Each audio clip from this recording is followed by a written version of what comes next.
So I have to stretch this until I get to 74. So I have to stretch it by 37. And 37 times 6 is 180, 222. And then is the second piece of the puzzle is to get from here down. And this is a much better shape. Is I do how many of those? Let's see, when you did what, 16? 13. So I do 13, 0, negative 2's down to get to my stopping place. So you see how this is the problem is much more interesting than the first course. So again, the linear algebra way of looking at this is I'm trying to find an input vector that produces this as an output. And if instead of my basic building blocks being 1, 0, and 0, 1, I instead make the hypercentaur 1, 1, and the anticentaur negative 1, 1, then it's going to be easier to get to this point based on the transformation I have. So let me talk about this. So in essence, wait, what did you scale it by 37 and then? yeah, so this is 37 2/6, which gets my head count to 74. And then I did, 37 hypercentaurs. And then I need 13 anticentaurs to get the leg count back to the 196. So,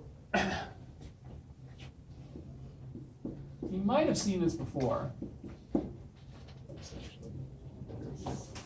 Is what I did, sometimes you'll see this, instead of using the regular XY, is I made a new coordinate system, because I called that X hat, and I called this Y hat. So I'm going to access points with these relative to these axes rather than the original.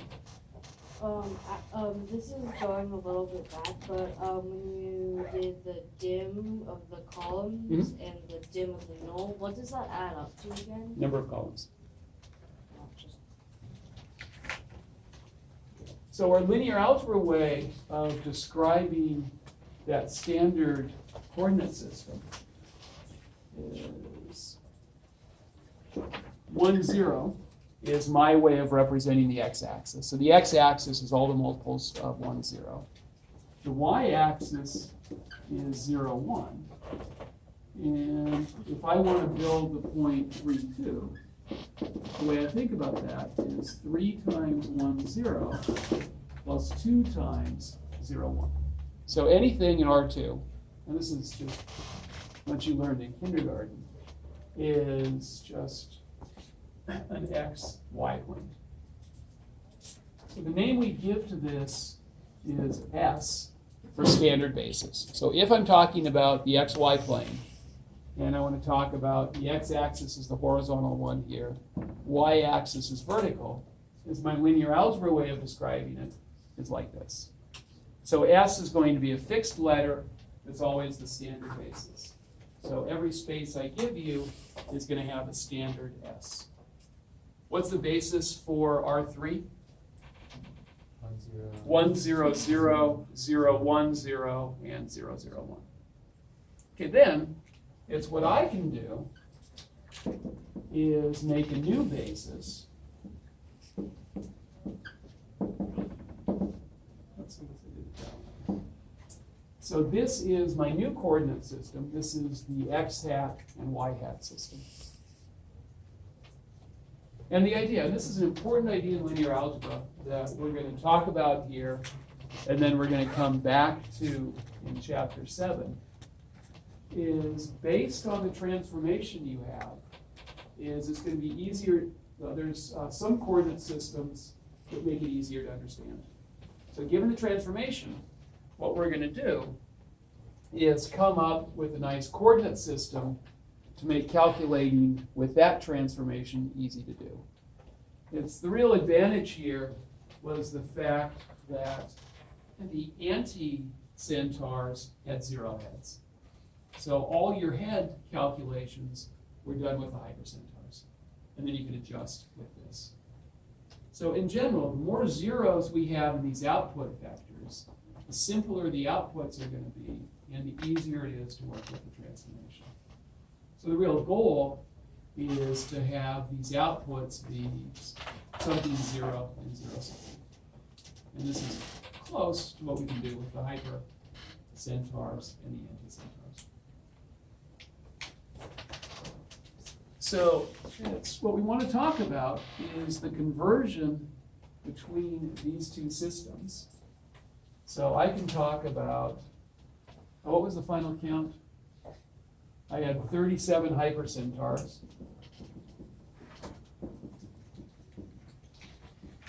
And I had, how many? Keep reading. 13.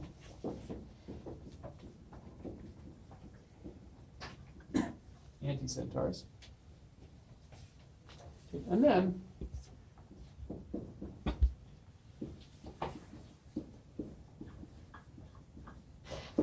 is we want to change this to a horses and humans count.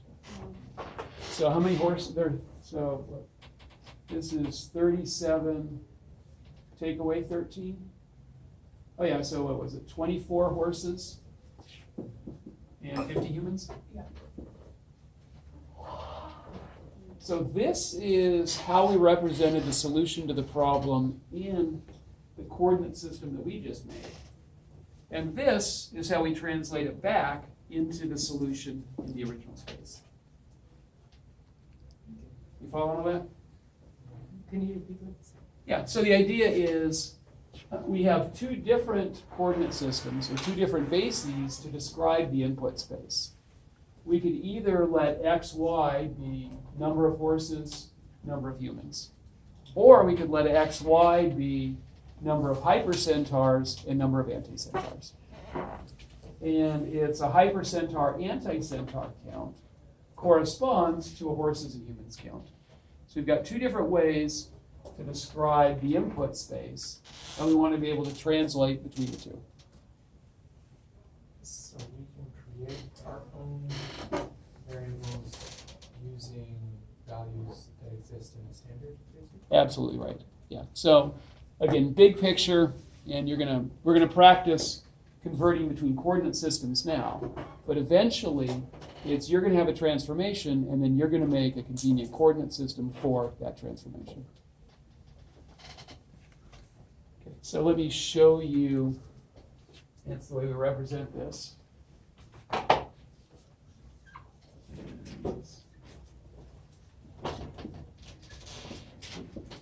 So the 3713 is to indicate that represents hypercentaurs and anticentaurs. And so I'm going to put square braces around it and decorate that with a B. So this means it's 37 of those plus 13 of those. And that's the same thing as 2450 relative to the standard basis S. How do you change them? That's exactly what I did here. Is 37 hypercentaurs and 13 anticentaurs ends up being 24 horses and 50 humans. So without knowing one side of it, can we figure out the other side? Yeah, so that's what we're going to do. So it's essentially the problem's going to be is I'm going to give you one of these two and ask you to figure out the other one.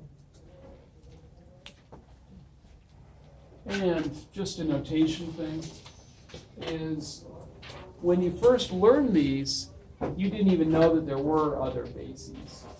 So if we're ever talking about relative to the standard basis, is we don't need to decorate it. So this is our shorthand for 24 1 zeros plus 50 0 ones. So again, standard basis is just how you expect everything to be described anyway. And if I decide to use a different coordinate system, I get this. So, just so we're clear, actually. I'm going to use a different system. So I'm in R2 again.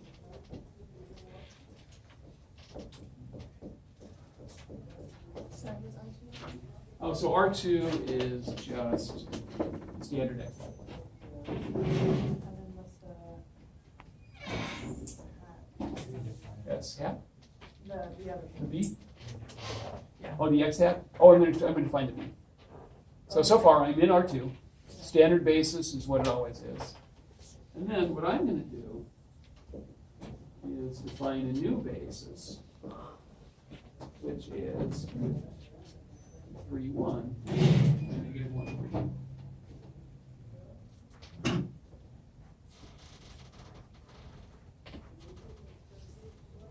And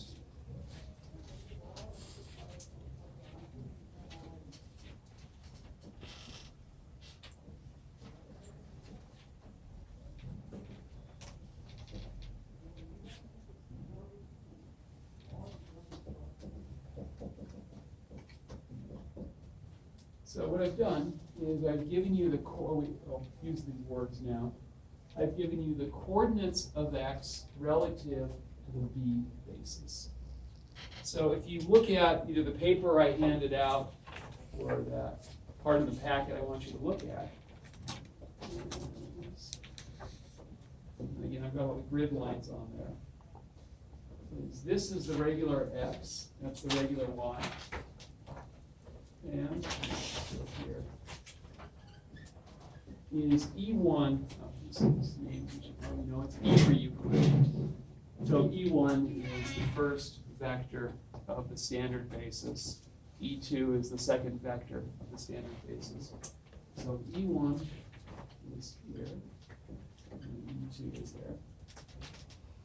And then, as you'll notice, if I've got no, make that 2, 1. I'm miscounted.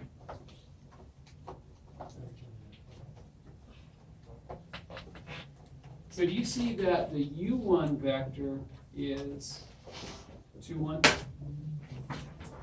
So on this sheet is the U1 vector is over 2 and up 1. Actually, let me do this. So what these E's give me are these grid lines like this. So those are where the grid lines come from. And then in my new coordinate system, I've got B equal to 2, 1. So this is my U1 vector. And negative 1, 2. That's U1, and that's U2.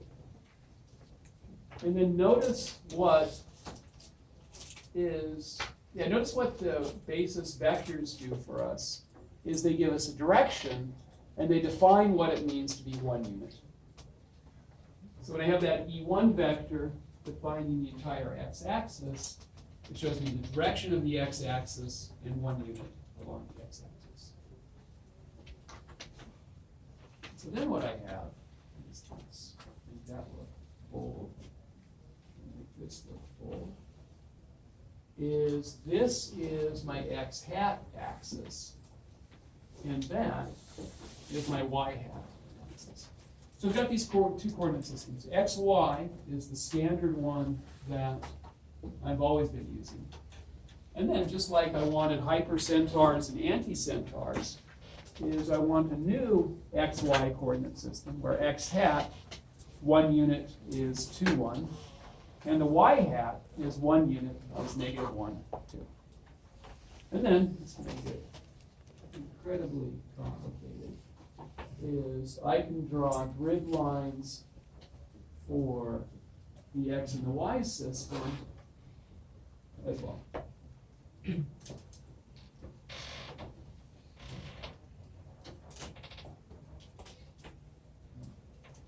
And what this means, so if I went to 2, -1 in the b basis, that means that I use this x-axis and that y-axis to get to x. So that means 2 units along this direction, 2 that way, and 1 back that way. So it's 2 along the new x, and then -1 along the new y. Okay, and then what I want you to do is figure out that. Yeah. Hold on. Yeah, the way I did that. Hold on 1 second. Okay. So what would that be back with the regular system? Maybe. Let's figure it out. So if I go 2 units along here, yeah, so this gets me up to 4, 2. And then I go back 1 this way. What's the new x coordinate? 3. No, it was back 1. So it's the opposite direction here. So you see use that. So if I added 1 of these, that would be 1 less. Hold on. So if I added 1 of these, I would be here, Oh, yeah. and I go up that, but I go this way. So 1 of those is going to add 1 to the x. That's 5. And subtract 1 from the y, which is, it's 5, 1 is, here we go. I'll try another one of these. So let's do one that's on the picture. Just real quick, so the 2 that you went over was on the x-hat axis, right?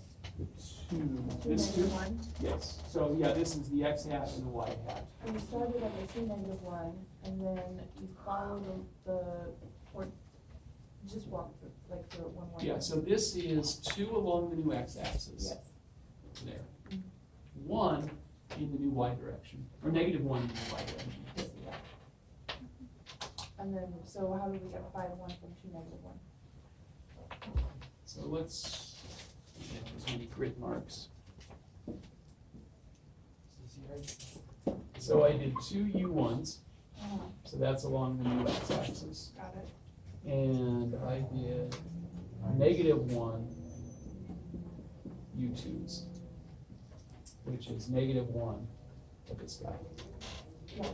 Okay, so U1 was 2, 1.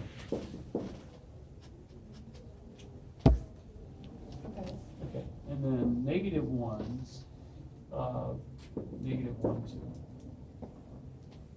Okay. So let's practice some more of these. They're kind of tricky at the beginning. So actually, you know what? Let's do that.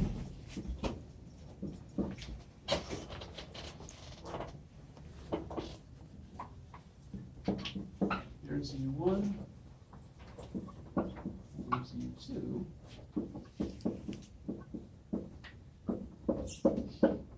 So let's say the coordinates of x relative to b are 1, 1. So which axis were we using? The original xy or the new x hat, y hat? Yes. Yeah, the new x. So here's x hat, here's y hat. So in this pink coordinate system, I want you to go 1 along the x and then 1 along the y. And go ahead and do that on your paper now. So on your paper, go 1 along the new x direction and 1 along the new y direction.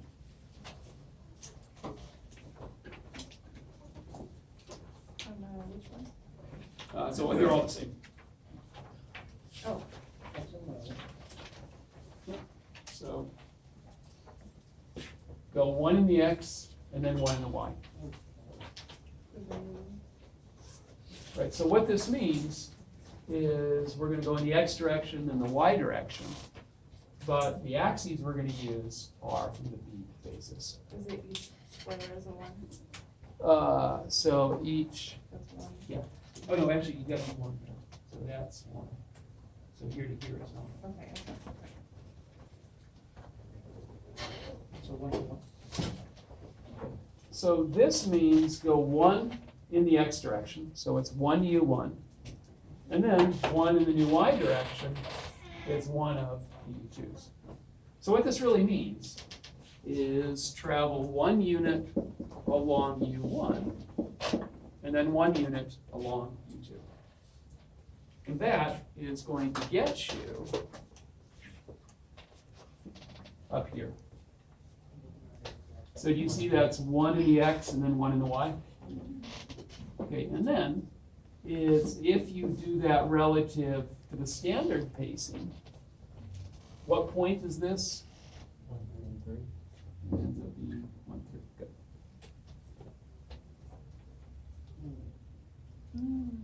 Okay, so that's the idea, is I can work relative to this new coordinate system, and I call this point 1, 1, because I go 1 in the new x direction, and then 1 in the new y direction.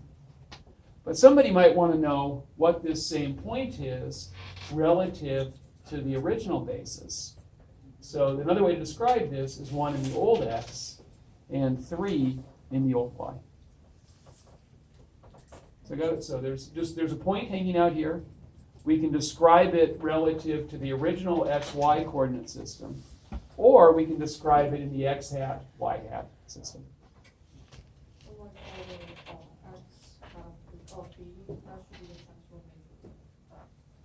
No transformations right now.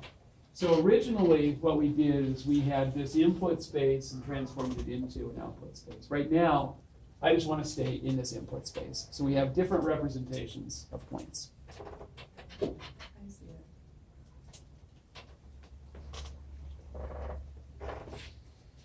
So, so this element should be 5, 0, right? The x. Vector x. Should be 5, 0? Yeah. Okay. Because, yeah. So what happened? I don't think so. Yeah. So is we started with 2, 1, and we doubled it to 4, 2. Oh, and then we subtracted one of those off, so it's 5, 0. That's what I said. 5, 0.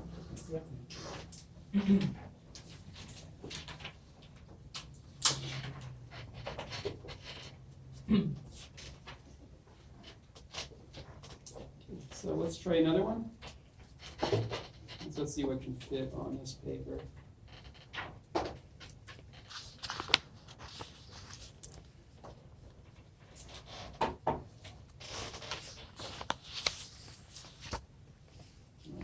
One second.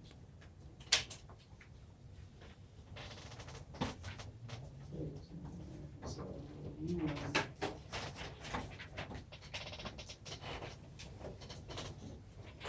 okay, so this will be on a nice grid line.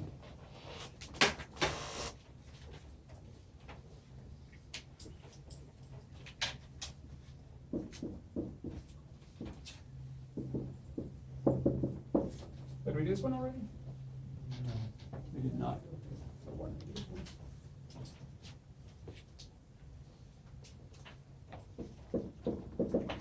So do this one for me. Is this says the coordinates of x relative to b are 1, -1. So that means 1 unit along the x hat and -1 unit on the y hat. So 1. So it'd be here, 1 unit there, 1 unit there. Okay. And then I get 1 unit here, 1 unit back, 1, 2, 3. Did you get 3 -1? Everybody?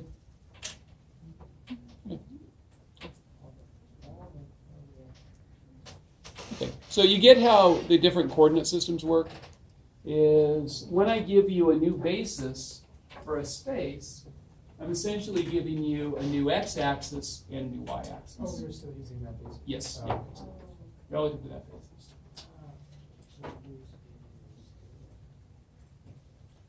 And then so what I can do is I can translate between the two representations. I can describe a point with its coordinates relative to the new basis, and that lands us somewhere. And then I can describe this point with coordinates relative to the old basis. So let's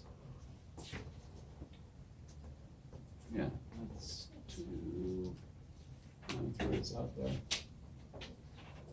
Let's talk about just how to do the computation. I'm going to do 1 unit in the new x hat direction, and 1 unit is going to be this 2, 1. And then I'm going to do -1 times in the y direction, -1, 2. And then we can just calculate this. This is 2 plus 1 is 3, -1. So you can either do it by counting on the grid, or you can do it just with the algebra. So like if we were given a problem like this, you would give us what the B is. and Yeah, for then now, translate it. absolutely right. So for now, I'm going to give you the new basis, and we're just going to practice translating between the two. We get to chapter 7, we'll see how to choose this basis, so it's nice to look at. So I'm going to do the reverse problem now.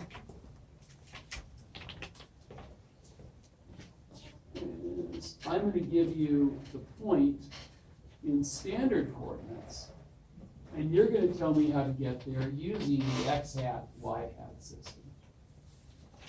So let's see if there's any other grid lines that this fits.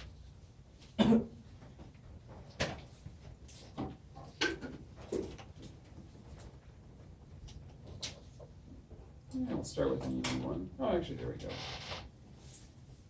Yeah, that's good.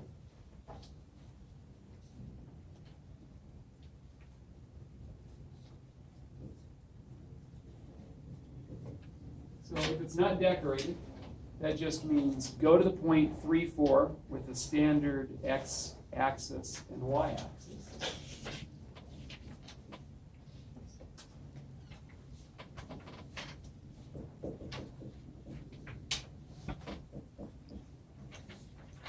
Now what I want you to do is find the coordinates of x relative to b.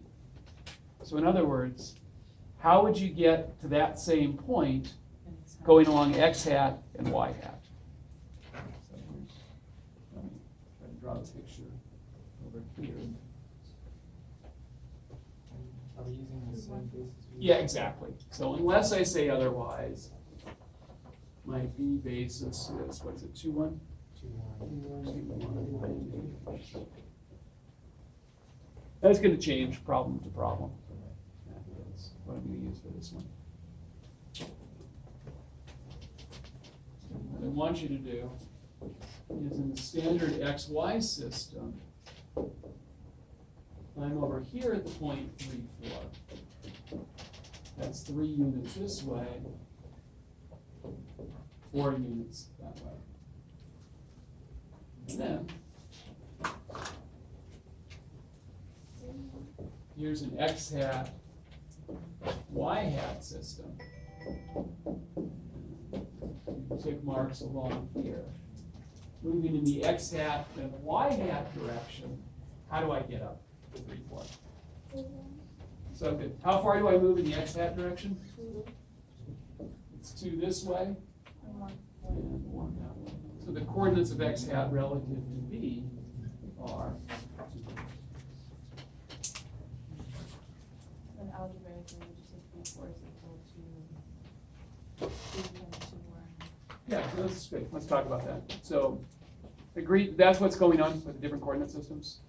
And the reason I like this paper is because you get used to counting, just moving in the x direction, moving in the x hat, moving in y, or moving in y hat. Okay, but now let's do the algebra. I don't know So let's say I didn't know the answer. I'll just call it xy. Is what the coordinates represent is how far I have to move along the new x hat axis. So x is going to be the distance along x hat plus some amount along the new y-axis, and then I'm going to get 3, 4 as an answer.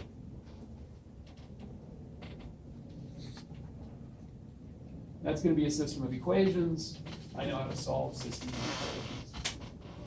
equations. Across the top, I have 2x plus negative y 2y is 3, 4. 2x minus y, x plus 2y is 3, 4.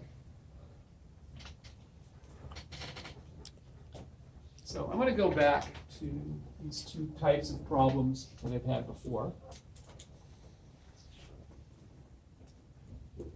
Oh, and remember when I told you that I had your exams ready to pass back? I actually didn't. If you took it with Tuesday, Thursday. I really have them now. You can get those from me after class.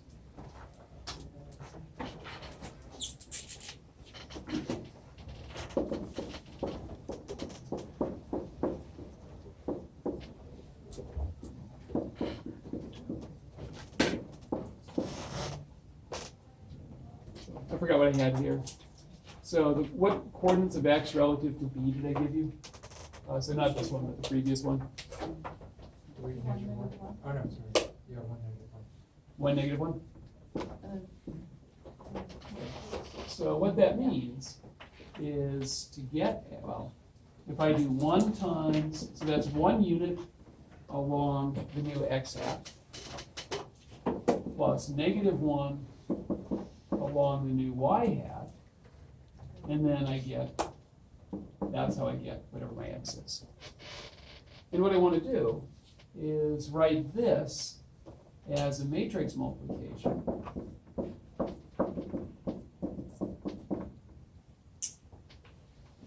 So the way I get my x hat is this matrix times 1, negative 1.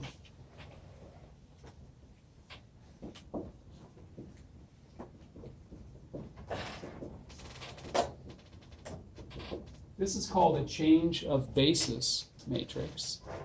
And the idea, what it does is its input is the coordinates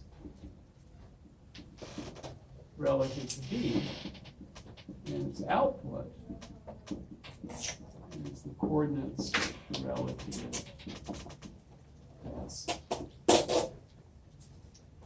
So this is, remember that a matrix, we can look at it as coding up a rule that turns inputs into outputs. In this case, those inputs are